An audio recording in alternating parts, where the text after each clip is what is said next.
Good evening, everybody. Welcome to this transmission. Right now, Elder Perez will be joining you to present our speaker today. Welcome, Elder. Welcome. Okay, thank you, Licenciada.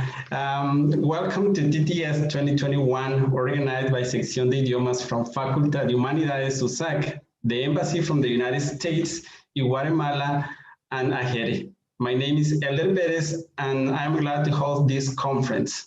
I would like to begin by giving some general instructions for the conference. At the end of the conference, there will be 10 minutes for questions and answers. Please don't forget to write your questions in the chat on YouTube. We will be happy to read them at the end. We invite you to subscribe to our official channels, Idiomas USAC and TTS Conference, to follow all the conferences on these 3 days. 10 minutes before the conference ends, we will be sharing the attendance link in the chat. It will be available 15 minutes more after the conference ends. Please make sure to sign it to have access to your diploma. Diplomas will be available on June 12, 2021 for 30 days in the link that will be shared along with the attendance and with the attendance link by the end of the conference. So now we appreciate your valuable participation in the conference. Best practices of virtual teaching given by Wesley Koo, to whom we gladly welcome today in the name of the organization committee of TTS 2021. I will be introducing Wesley Koo by reading his biography.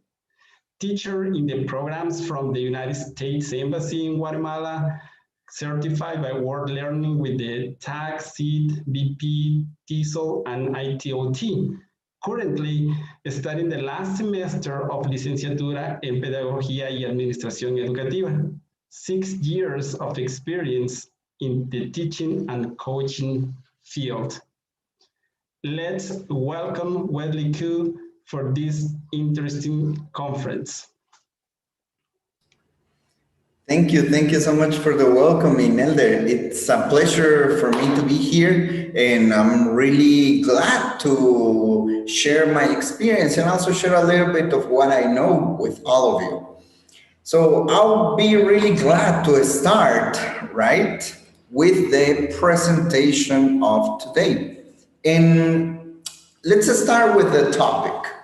The topic, as you know, of the conference is best practice of virtual teaching. Today we're going to be talking about some few things that we normally do into these new things that we are daily right now because of the COVID-19. We need to adapt ourselves into new techniques, new methodologies, and also new tools that we are getting to know, right? So for today's workshop, we are going to be learning some new tools, and also we are going to share some experience from you, and also I will share my experience with you. So let's start with it. To start, I want you to please be really pending on the different pictures that I will be sharing here and showing to the screen. I will ask you to write as fast as possible in the chat, in the YouTube chat, with the action that you think it is. All right? Now, what's the purpose of this? The first person that comments there what the verb or the action that the picture is showing, you are going to be allowed to ask one question, okay? So I'll be pending on the chat. So try to guess as fast as possible. Say the name of the picture. For example, if it is somebody jumping, you need to write jumping on the chat, and I will say the name and you are allowed to ask any question. I'll be checking here the chat for you to be really dependent on it. Okay, so let's get to it. And the first picture for you to ask any question is this one. So I need you to write as fast as possible there. What do you think is the action? What's the name of that verb? I'll be pending here to see who is the first person on comment the name of that action.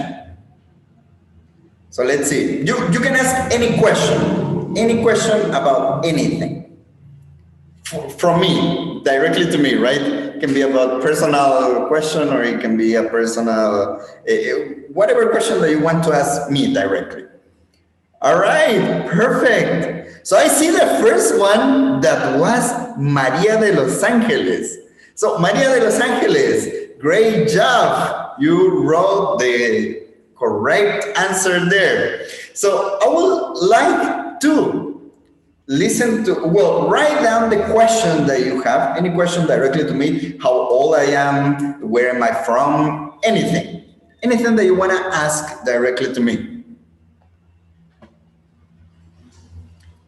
So I'll be waiting here for the question that you want to ask, any question. Remember that you can ask me anything right now.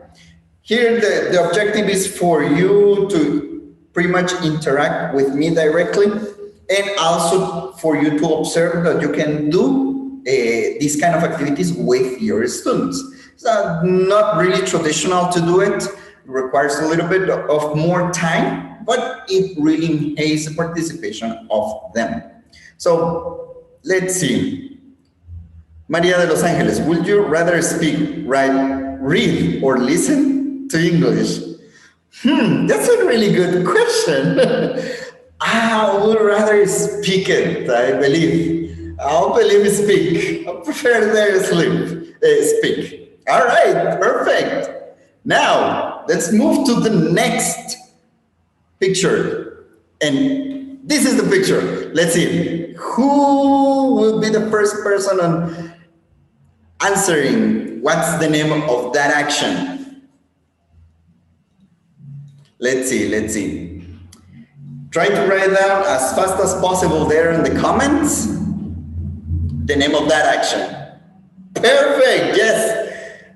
Astrid Garcia, great job. Good job there. Yes, the word is clap. Great. So Astrid Garcia, could you please ask any question? Any question that you want? Let's see. Any question? What would you like to ask? Anything.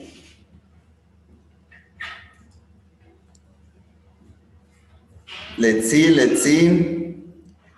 Remember to try to write it fast, so then we can read your question and I have the time to answer it to you. Right? Let's see. Astrid Garcia, any question that you want to ask so far? Where did you learn English? Well, I learned English from my mom. She had the opportunity to study English when she was young, and well, she got pregnant and I came to the world. She started teaching me English since I was a baby, right? So I can believe that she was the one that taught me English. So thanks to her, I know now English. Thank you, that was a really good question. All right, let's go to the next picture, the next and the last one. What's the name of this action? Let's see if you can guess. Come on, you can do it. You can do it. What's the name of this action? Let's see who is the first person and answer it. What's the name of this action?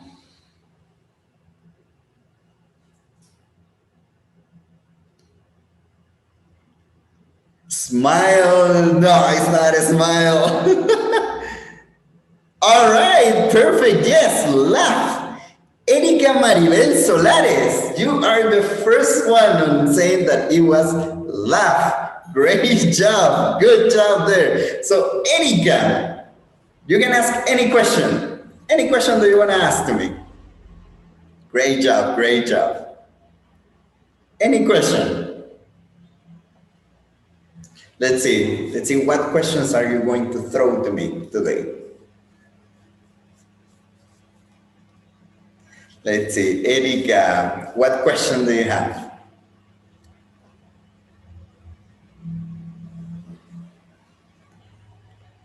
And remember, you can ask any question, like how old am I, where am I from, where did I learn English, as you have been saying before. What is the most challenging moment that you have faced as a teacher? The most challenging moment, I believe, moving from face-to-face classes through these new pretty much face-to-face but virtually classes. It was a really hard and a really challenging moment for me because I was not too into the technology. It was really hard for me to get used to use tools, to know platforms, and also to learn how to deal with different problems that I have never dealt before. So I believe that is my most challenging thing that I pass as teacher right now. Thank you so much. Great job there. So thank you for the 3 questions that you asked. And let's start with what we are here today, which is what is a digital tool? So on the chat, they will be sharing one link with you of a Padlet. Here they will help me out to share the first link. They will share with you that link and I will ask you to go into it, please, and answer that question with your own comments. What do you think is a digital tool? All right, I'll be here reading to your comments. Try to do it as fast as possible so then we can continue with the flow of the workshop. And let's see, I would like to listen and read, right, to what you have to say, to what is a digital tool? What makes a digital tool? What's the concept of it? So I'll be here waiting for your answers and I'll be glad to read them, okay? It is a Padlet, so you just need to double click if you are in a computer or just the at bottom, the little cross that appears there. Perfect.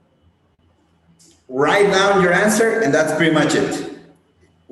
I'll be here reading to your responses. Oh, great. We have already 3. Nice. Perfect. Good job. So let's see. It says, it's a resource that helps teachers and students. Absolutely. Yes. It helps them a lot. So that's a really good answer for that question. It's really helpful. Yes. Digital tools are really, really helpful. Now, more that you are now into this virtual teaching world, that it's really putting you into learning new things, right? And remember, as teachers, we need to learn every single day new things.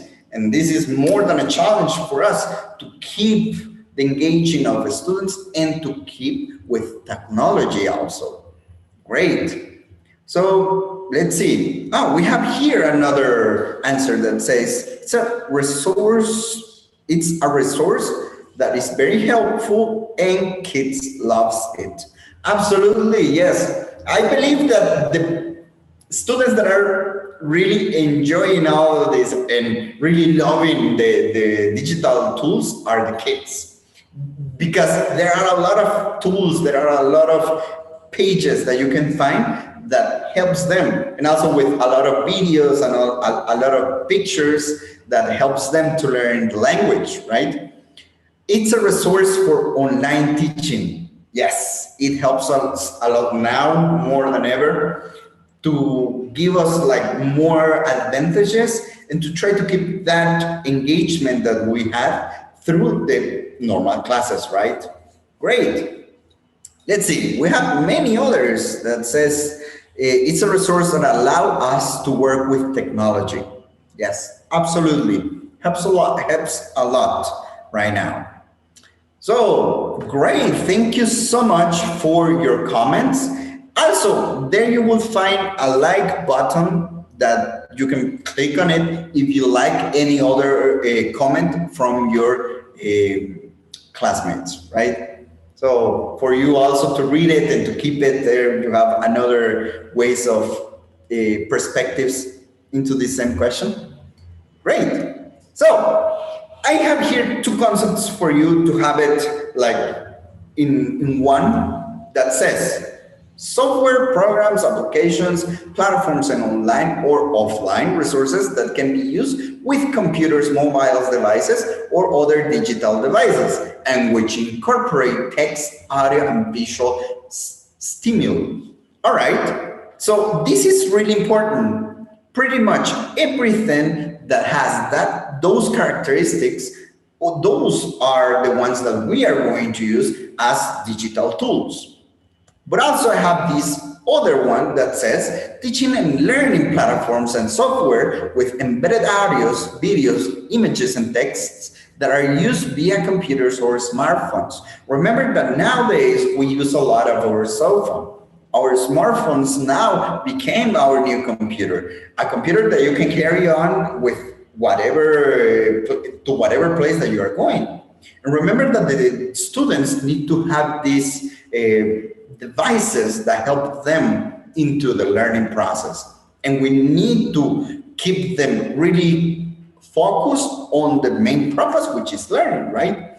And this is what has become really difficult for all of us.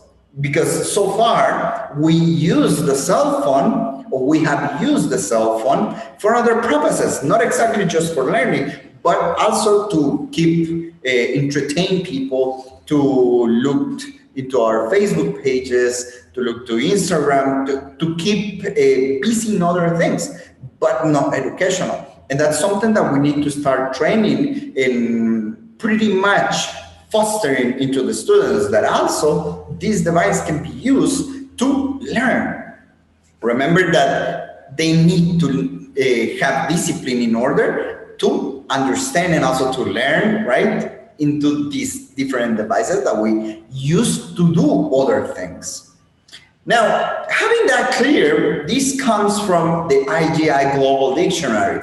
So you can look for it, and also they mention many other definitions that they have like gathered from different teachers and different perspectives from around the world. Now, I have another question for you, which is how efficient is a digital tool teaching nowadays? For you, in your perspective, so far with what you have experienced during the last year and this year, how efficient it was or it is for you. So in the chat, they are going to be sharing the second link, and also it's a Padlet. Please answer the question, comment again into the Padlet, and share, right? You will also be able to read your other perspectives of different people there about how efficient is a digital teaching tool nowadays. So go ahead. I'll be reading also what you write there. Be free to write as much as you want. How efficient is a digital teaching tool nowadays? And remember that these questions are for you to think, to have it clear, and also to start understanding what's the main point of all the virtual learning right now. How do we keep our students engaging? And also how this helps them. Remember that the main character into the learning stages, it's the student. And they are the ones that need to be able to understand, and also to understand how to learn during these days that's become difficult, right? Really difficult to see, oh, I need to learn this. How can I do it? How can I learn new abilities, new skills? Technology has come and pretty much give us the tools, but now it's up to us how to use those tools. Let's see. We have many answers already, and one of them says, it's efficient only if the teacher gets to learn how to use it and teaches students how to use it also to avoid the stress among them. Yes, absolutely. It depends also on the teachers, how he or she uses the technology. Remember that you can have many tools, but if you don't know how to use it, it's really hard for the teacher and really hard for the student. And remember that sometimes the students know more about the tool than the teacher, and that's something that you need to be careful with. Remember that you as teacher need to be in constant learning of these kind of tools. Here we have another one that says very efficient and effective, but they have to be meaningful teaching tools, not just for fun. It has to have a purpose. That's right. The purpose of every single activity needs to be clear for the teacher in order for the teacher to achieve the objective of the lesson. Remember that it depends on us how much we want our students to learn or how much we want to push them. We have another one that says efficient if you apply correctly, and also it depends. Yes, it depends, as we said, from what the teacher knows and how the teacher uses the tool, and if the student have possibilities, the accessibility to get into those kind of tools. Here we have another one that says very efficient because we're living in a digital time. Yes, we as teachers, we need to transform. Normally, we need to learn something, but from last year and this year, we were forced to learn something that we have never done before. And for the people that have done it, well, good. It's really good because they already were prepared. But now, that for the people that were not into this world, it's really hard, and it's understandable that teachers get frustrated with it. Great. And here we have another one that says digital tools are efficient because they let teachers to be connected not only with the students, but with the parents at the same time. Great. Absolutely. Remember that into the learning process, we need to also put together a family, student, and knowledge in order for them to have a meaningful impact into the student. Great, good job there. Awesome. Thank you so much for your responses. They were really, really meaningful. And now I like to answer to this question, how efficient is digital teaching tool nowadays, with depending on which category you are. Now here, I'll show you 3 categories. The first one, with the different descriptions that appear there, that I like to put them in those descriptions, right? That says accessibility. Here, the students have internet problems, but they are just few, right? There are just a few problems, little connectivity problems. They have computers or smartphones that don't have problems with it, and also they know how to use them. They know how to use the device. So this helps a lot the students learning, and also the teacher to put more effort when they teach something using any other kind of platforms. So this category, I can say it's the highest one. Then becomes the next level, a lower level that says lack of accessibility, which is internet problems. The students have some problems with the internet. They have computers and they have smartphones, but they don't know how to use them so well in order for them to put it into educational purposes. So you need to be aware of what context you are in order to select correctly what tools your students need. And then we have the last one, the last category that says no accessibility, which says difficult access to internet, lack of or no computer or smartphones, not well use of devices. Now, remember that in our context, well, there are many different contexts in which students are not able to have a smartphone, either a computer. And that's something that you as teacher need to be aware of. If most of your students have difficult problems to access internet, then you might think on some other alternatives for them to learn in order for them to have the possibility to gather knowledge and to receive the knowledge that you want to transmit to them. So having these three categories here, I will suggest you, and I have some tools that you can use depending which category you are.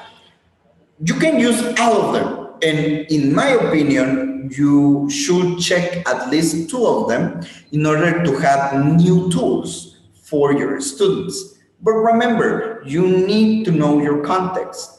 You need to be aware how much they can do and what are the limits of them also. So let's start with it. Accessibility. Here in the first category, my first suggestion for you to use is module. Here you will find different things to do with your students. It is more likely like a Google Classroom, but with more interaction. Also, it has specific tasks to do. It is made for the teachers to do it. It requires a little bit of time for you to learn it.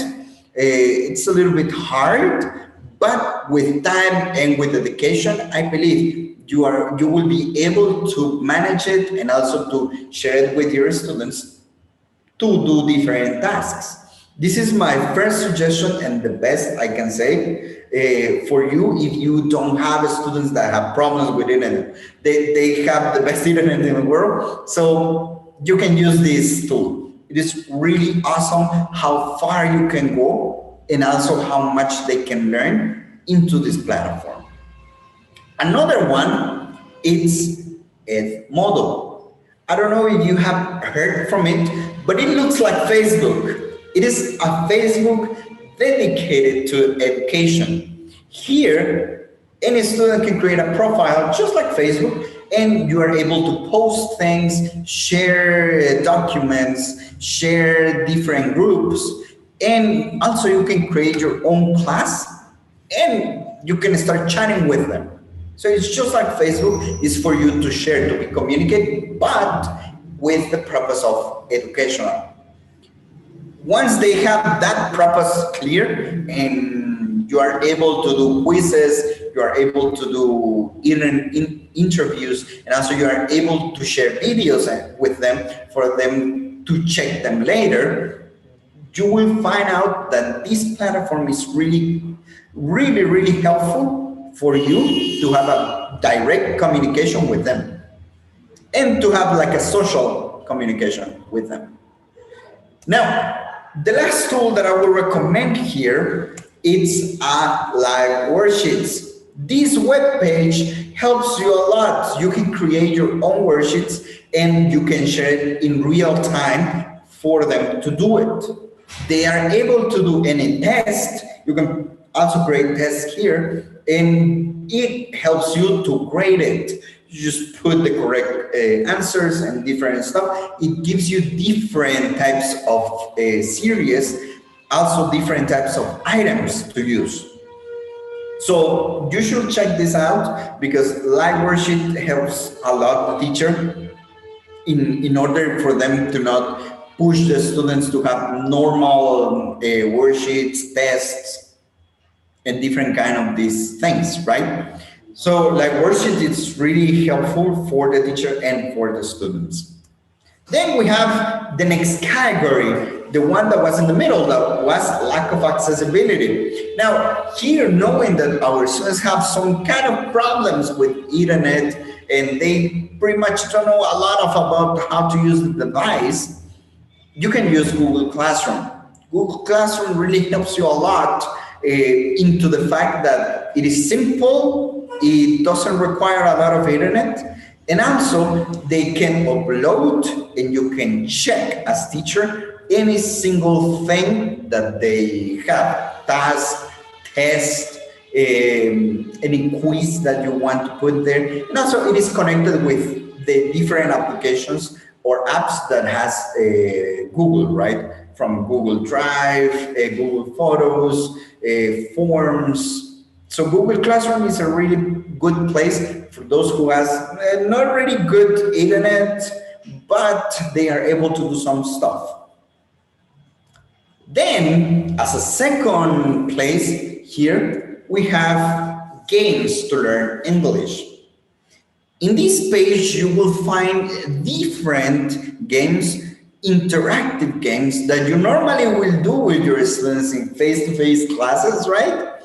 But here with digital, pretty much they adapted in a digital way and they are totally free. You can use them. You are allowed to even create new games if you want some, and it is divided in different topics. So you should check that one if you have students that have like kind of problems with the connectivity and internet problems, and they don't really know how to use the device that they are using. You should use this page for them to have an easy access to the knowledge that you are trying to give to them. Also, in the last place, we have quizzes. Now, here in this tool, you are allowed to do a quiz, pretty much just like a test, but with different interactions from the students to you and from the teacher to the students. They are able to do it without your help. Just a matter of you putting all the different steps, all the questions in the order that you want it to appear to the student, and they will be able to do it alone. They don't really need a lot of internet to do it. Just with the minimum they are able to do it. And it's really simple because they just need to select the different answers, or depending on what kind of items you want to put into the test quiz that you want to send to them, right? So these are the three for this category that says lack of accessibility. Now, here we move to the last category that I know that is really difficult for some teachers to have pretty much like the whole strategy, I can say. They cannot use the whole strategy because of the student, because the student doesn't really have the connectivity into the internet. The student has problems.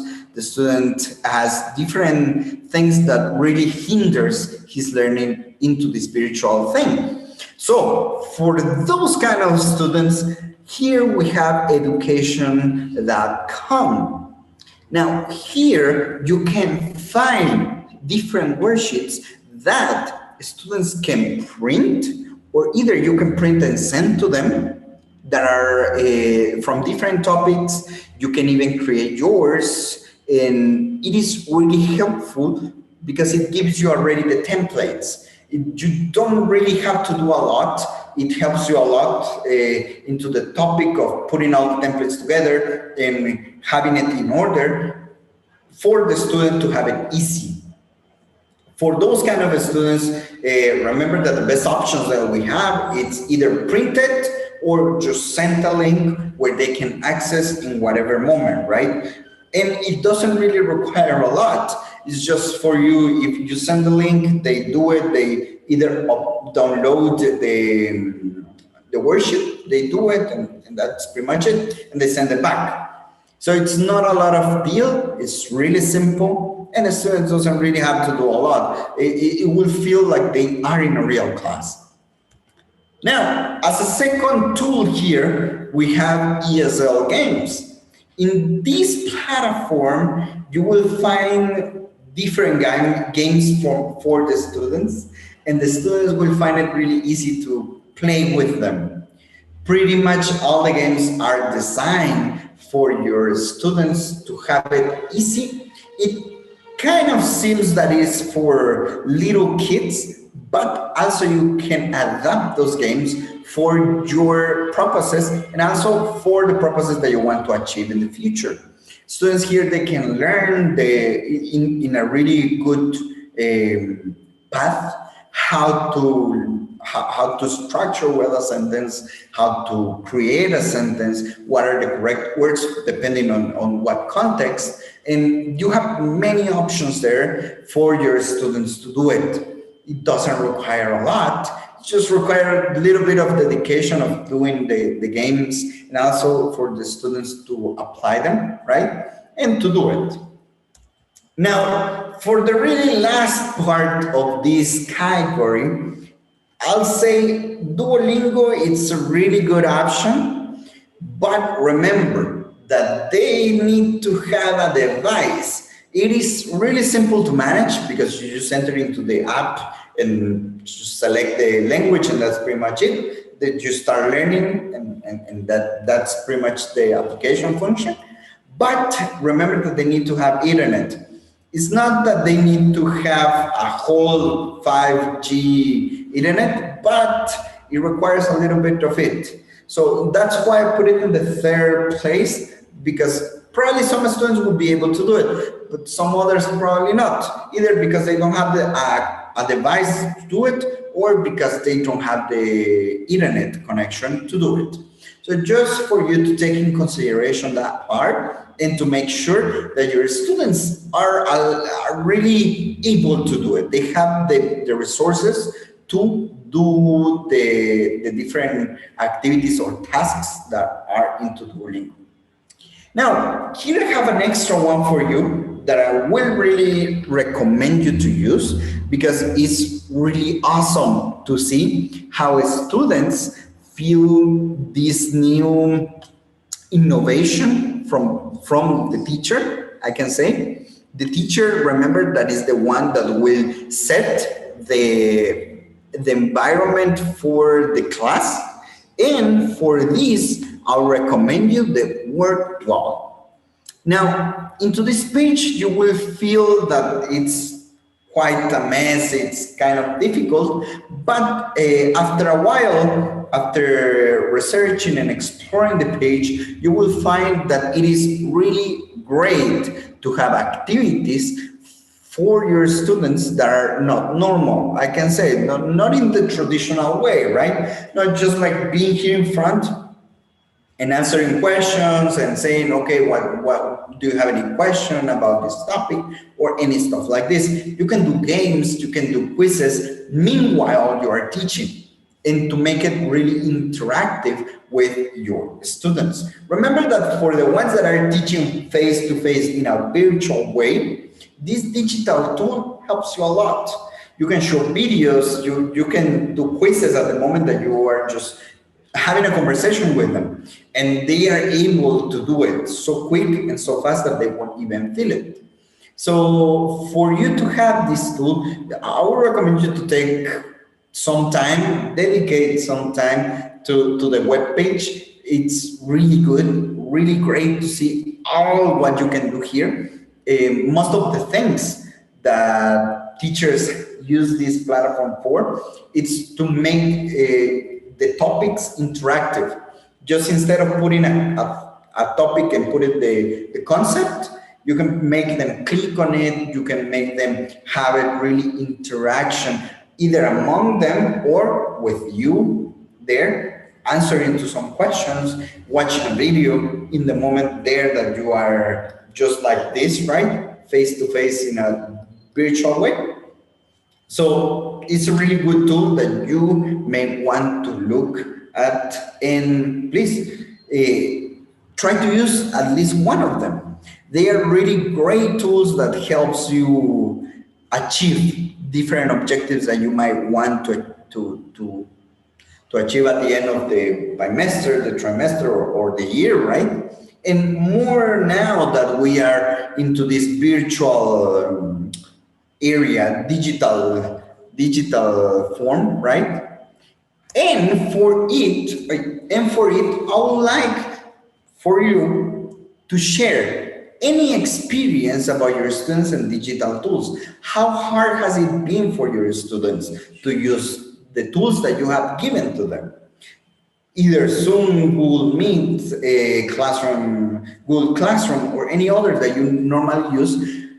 How hard it has been for them to use it, and try to share any experience that you have about it. Right now in the chat, they will share the third link, and you will be able to share also your experience again into a Padlet I'll be here reading your experiences. Meanwhile, you are writing into the Padlet. I'll share with you one of my experiences with these digital tools that most of the students that I teach are around teenagers, 12 to 18 years old, more likely. And I mean, I'm the English teacher, right? And they feel with, I normally use this word wall tool that helps me to create my presentations a little bit more dynamic and making them more engaging for my students. And I remember that one of my students once came, like wrote to me or directly said to me, saying, "Teacher, this is the first class that I really engage with. These tools in these kind of presentations really caught my attention." And that for me was super awesome, because I remember that it took me almost 2 days to learn how to use correctly that platform and how to make it work in order for me to achieve an objective. So most of the things that you can have in the tools that you normally have for these virtual classes that you give are really hard to understand. They need a lot of time, dedicate time for your students to understand, and also to create a routine there. But it is worth it.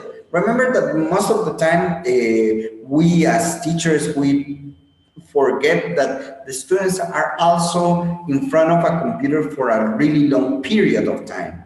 And they need to be able to move, to stretch around, to have dynamics, because if they sit for 8 hours or 6 hours in front of a computer, it is really tired. And remember that education doesn't really mean that you need to be in front of the computer for 8 hours to learn. You just need meaningful facts in order for you to achieve an objective and for them to receive the learning as meaningful learning. So here we have some answers already. I'll read this one that says from Raúl Mendizabal, that says, "It was very complicated at the beginning, but as the time passed on, everything came out better and better. Nowadays, I can use different tools and apps that I didn't know at all, and I can use them on my online classes, and many of them, the kids love them." Yes, absolutely. Pretty much the way of using, and as you said at the beginning, the teacher is responsible to make it interactive, to make engage with your students. And it also depends on you, right? Also depends on your attitude and how you are present in front of your students. Here I have another one that says, "My experience is awesome. I work as a Spanish instructor from people of USA or other countries, and they know a lot about tools. Pretty much these tools, you can use it either from Spanish, English, or any other subject that you teach, right? Remember, it's just about adapting what you know and adapting what you have there for your students. It depends on the needs of the students, how much you want to share with them, and how much also you can share with them. Here we have another one that says, "Very motivating. Even though with these tools, I consider that my students will have better experiences." Yes, absolutely. The experiences that you give to them, it's the ones that will be really meaningful at some point in their lives, and not just for the moment, as we have been normally taught, right? We need to study for the test, or we need to study for this quiz. No. Pretty much the objective of education is for you to teach them for life. And anything that you teach them needs to be really meaningful for them in order for them to remember in the future. Here we have another one that says, "Nice tools. Some of them are very restrictive if you don't get the pay one. But with this pandemic, most all of them are providing all the features for free." Yes, absolutely. Most of these tools Many years ago, 3 years ago, we'll find them with that you needed to pay in order to use them. But as you say, now they are putting it for free in order for us to use it, and which is a really good thing because now we have more tools to use with our students. Now, here I have another experience that said at the beginning it was difficult for me to find different tools to teach in a better and an easy way. But then watching some videos about digital tools and how to use them helped me a lot. So my students start to adapt using all of those tools. And that's the great part. Students need to adapt to these tools that you are using. Most of the Remember that most of the time that you are in front of them, you are not the one exactly teaching them. What teaches them is how much they get from whatever that you are teaching. Whatever tool, whatever topic that you are delivering, they need to be able to understand it. One, it needs to be simple. Two, and also it needs to be meaningful. Once they have those three aspects, you will find out that your students will have a really good retention of all the knowledge that you can give them about any topic. It depends a lot of you, yes, but also it depends on how meaningful you are making your material. Now it's more important, really a lot of importance about the material that you create. Because if you just put this like face-to-face speaking and speaking and speaking and speaking, they will find it boring. And remember that a bored person cannot really learn in a really long period of time. They just will not have a meaningful learning into whatever they are saying. So try to find the way, I'll say, balance between speaking a lot and having material, virtual tools, do these tasks, make this project, or create this with me. And remember that all of those things are really meaningful for them. The student at the end, it's the main character of learning. He is the one that will learn anything or everything about something. And you, as teacher, you are the person that will guide them. That's pretty much the objective of us as teachers with them, to guide them through the process of learning and to make sure that the environment is good and meaningful for them to have a good retention of all the knowledge. Here I have another one that says, very motivating, even though with these tools I consider that my students will have better experiences. And I have another one that says, first, everybody was afraid to use technology, but with time, it was easier. Absolutely. It was easy for them to work with different tools.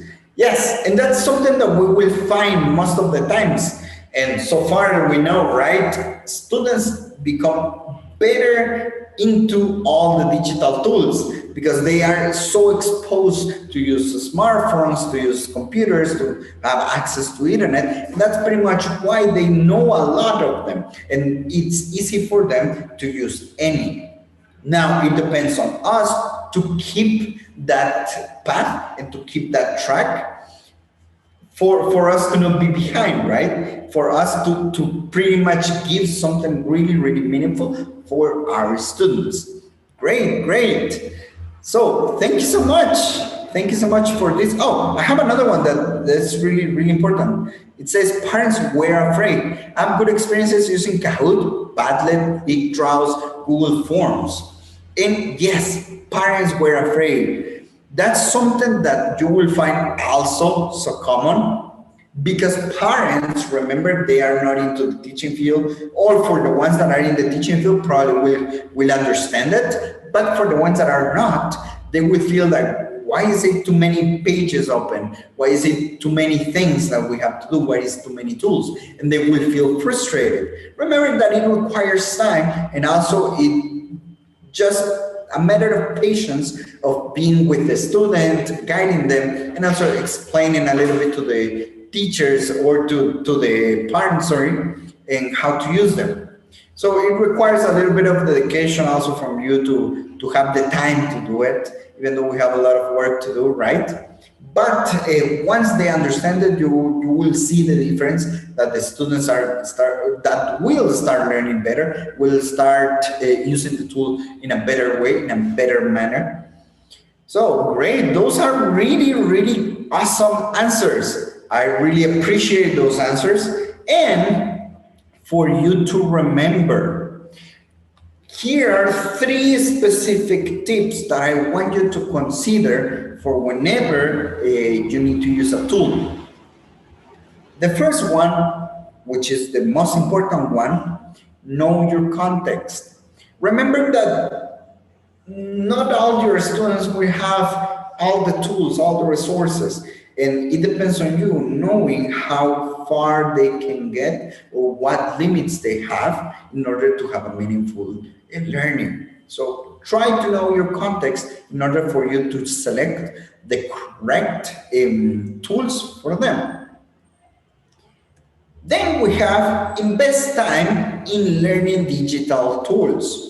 That this is something that so far I've been reading that you do, and I encourage you to keep doing. Remember that if you invest time into learning digital tools, you will have more different things to use into your lessons.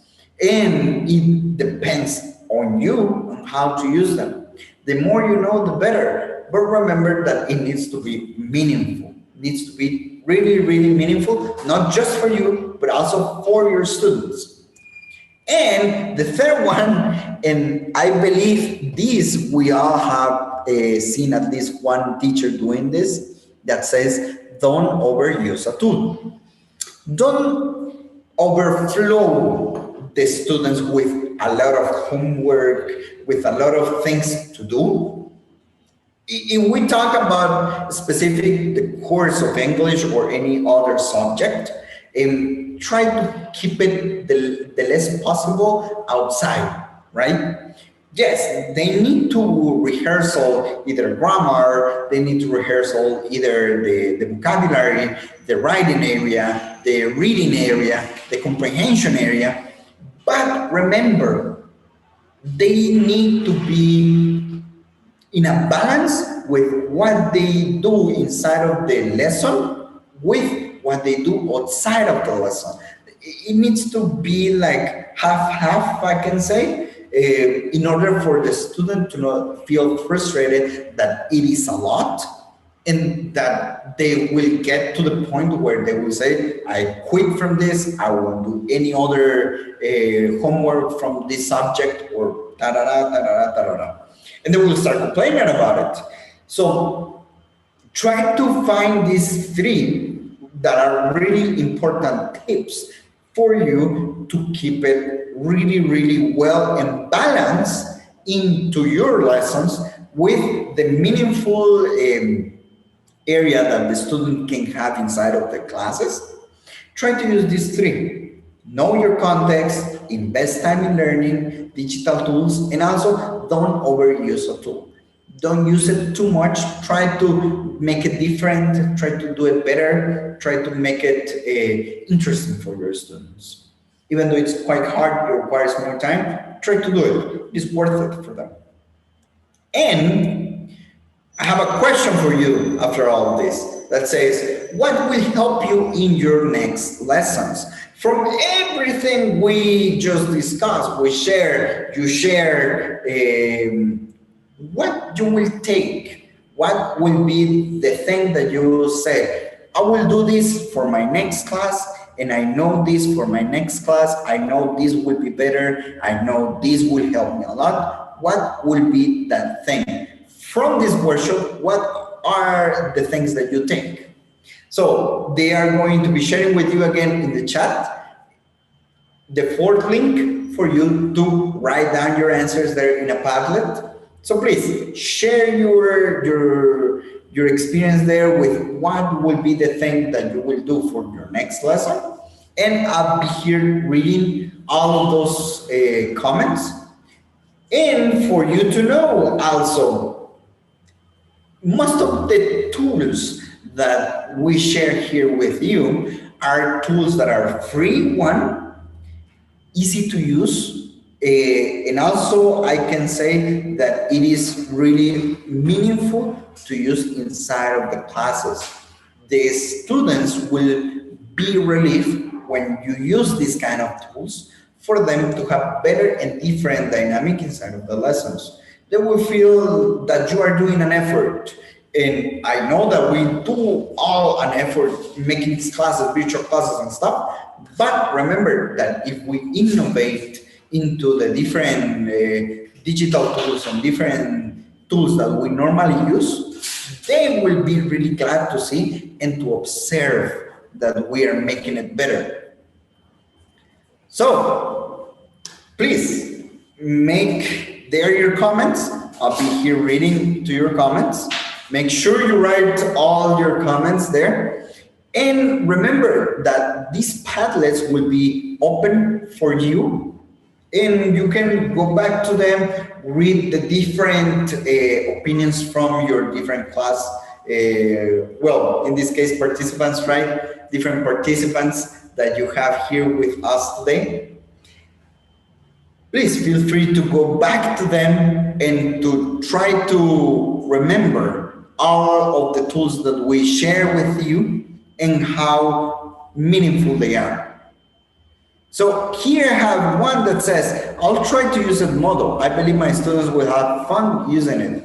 Yes, absolutely. Edmodo is a really good tool. I had an experience with Edmodo 2 years ago, yes, that my students needed to upload things there, and I used to comment just as Facebook, right? Sharing different things about their classes, sharing different, even they create memes for it that were related with the classes. They were super great and super useful. Here I have another that says to refresh the topics and then use some of the apps for that. Yes, absolutely. To make a review, it helps you a lot. Having different dynamics and different tools to use, it makes you really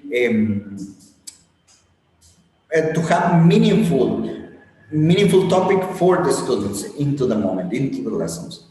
I will use Padlet. Oh yeah, that I didn't mention that one, but yes, absolutely, you can use Padlet. Padlet is a really good tool, as you could observe right now, right? Many people can come in and just write different things in order for you to have an interaction with them. And we have another one that says to not be afraid in using different tools, besides from the ones that I already use.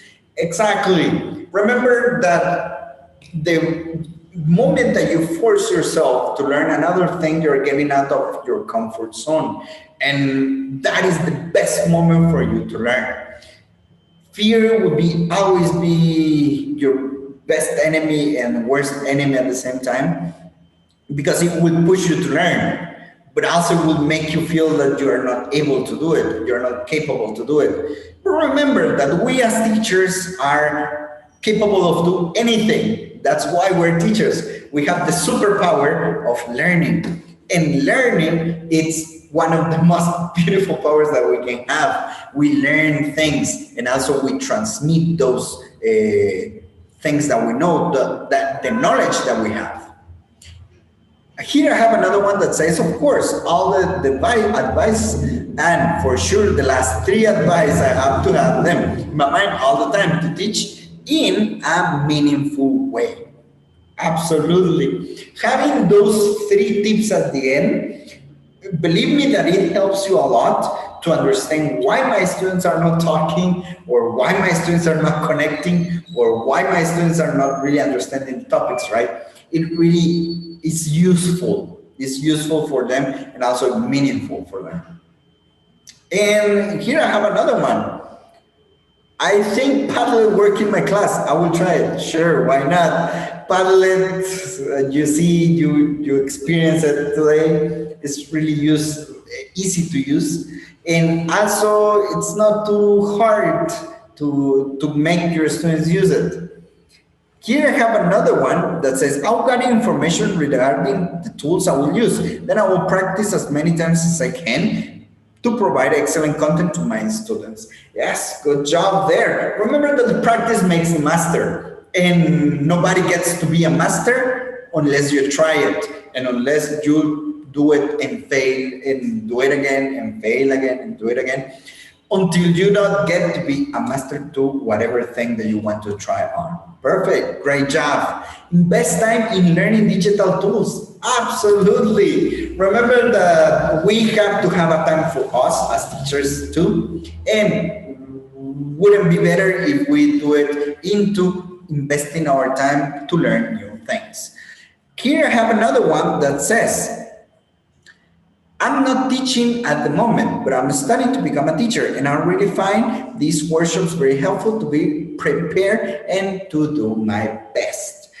Yeah, I mean, these kind of workshops helps you a lot. One, to gather information, to listen to perspective of different teachers, not just from the part where you live, from the side that you live, but also from other parts of the country. And it helps you a lot. Helps you a lot to listen different perspectives, to listen different tools, to listen different experiences, and it helps you a lot to understand how to deal with different things. Great, great. That's super awesome. And remember that this kind of workshops helps you a lot into your lessons. And what we want pretty much is for you to try new things. We cannot have an answer for every single question, but what we can do is share experiences. And the more we share experiences, the better we can get, and the improvement can be really meaningful. Great. Nice. So, thank you a lot for answering this question. And I really would like to finish with a beautiful quote from George Bernard Shaw that says, those who can change their minds can change anything. Most of the things that we share, teach, gather information, it's for our students. And if we don't make ourselves, don't force ourselves to get out of our comfort zone, we are not going to be able to share more knowledge with them. We're not going to invest time into learning new skills, new abilities. And remember that it requires time, requires dedication from you to open your mind and to make sure that you are able to take more knowledge and to adapt it to your context. Most of the things as a teacher, you need to be prepared to fail because most of the time the experiences that we get are from failing, and those failures can help us a lot to be better the next time and to improve a lot. That's pretty much as I said at the beginning, right? One of our superpowers as teachers is that we learn. We never stop learning. We know that we have to learn because we need to teach, and that life depends on us. That's why we have that superpower of learning. Great. Thank you so much. So pretty much that was the workshop. I hope you can take many things from it, and I really hope you are taking some of the tools to use it in your lessons. Please feel free to use them and to ask any question here in the chat box. Right now we have 10 minutes, if I'm not wrong, to answer all your questions. So thank you so much. Thank you so much for this time here into the TTS.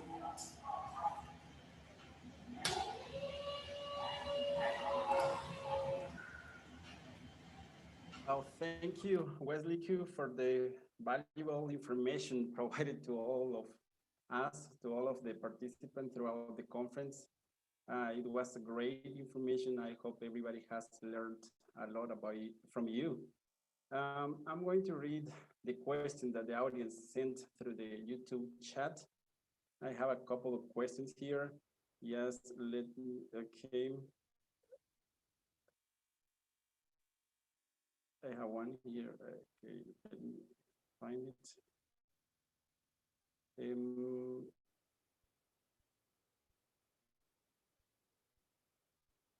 Yes, okay, let's see. Yeah, I have one here.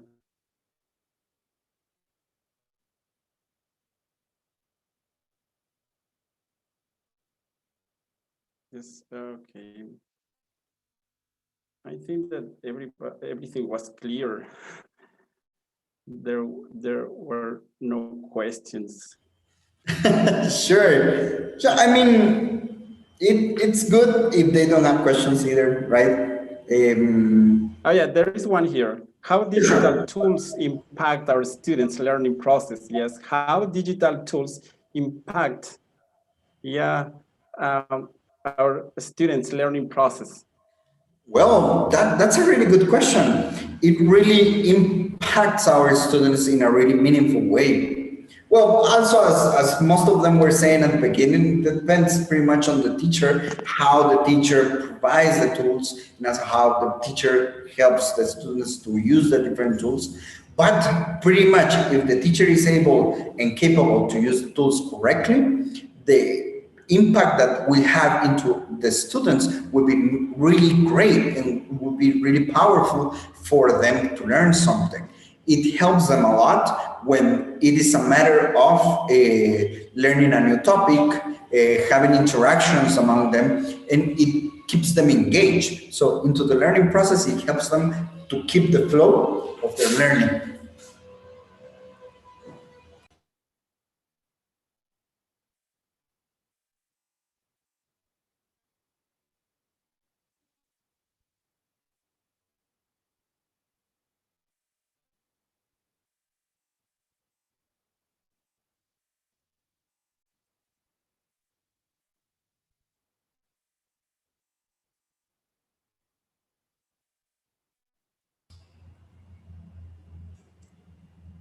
Okay, thank you, Wesley. Thank you very much Thank you. for your for the information you have provided us today. So, and everybody saying thank you to you. It was a great presentation. So thanks a lot. So thank you so much for solving all of our doubts, and thank you for answering these questions. So I think that's it for today's presentation. So the TTS program is sponsored by the United States Embassy, AGERE, and with the support Sección de Idiomas and Facultad de Humanidades has developed 3 manuals with material that you might find interesting and useful. We are sharing the Drive folder link from where you may download the manual in this moment. Don't forget about it. And also, please don't forget to fill in the attendance form. Remember, it will only be available for 15 minutes after the conference ends. Also, remember that diplomas will be available on June 12, 2021. So thank you very much for your participation in this conference. And we invite you to follow our transmission on these days of TTS 2021. And have a nice evening. Thank you very much, Wesley, and thank you everybody for being here this afternoon. Thank you so much. Have a great afternoon then. Bye, take care.